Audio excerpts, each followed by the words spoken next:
There's a tremendous, tremendous yearning out there for people to live committed, serious, meaningful Jewish lives that live their values. But there are very, very few rabbis that those young American Jews can look to today in the United States as examples of what that looks like in practice, right?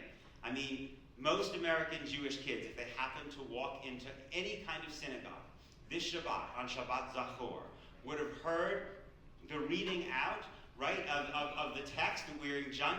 In the shul I went to, was read twice, right, to remember that we blot out the name of Amalek, right? But in how many shuls was there a conversation about what it means to recite those words after the Israeli government has referred to the Palestinians of Gaza as Amalek and is carrying out against them what Human Rights Watch calls a genocide, right? To actually grapple with this, to think actually that maybe we should think about blotting out Amalek in terms of blotting out the evil that exists within all of us, including ourselves, right? There are very, very few places where you can have that kind of conversation. I think that in the midst of the horror of this moment, it's just unending horror, it sometimes seems like, I think that the good news, or the source of hope for me, is that I think if we look at modern Jewish American history, we see that where there is moral renewal, there is also Jewish renewal.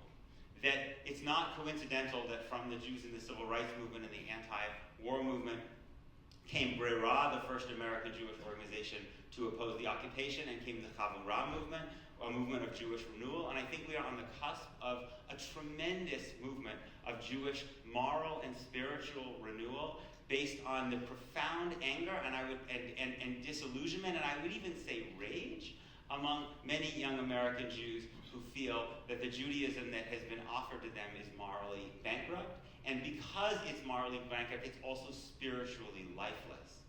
And so I think that one day we may have many, many congregations like Tchiyah and many, many rabbis like Rabbi Alper, but we don't today.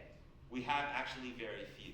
And I think, God willing, if we live long enough to see that day, that next generation of American Jews will look back at people like Rabbi Alper and this shul and say, they led the way. Thank you very much.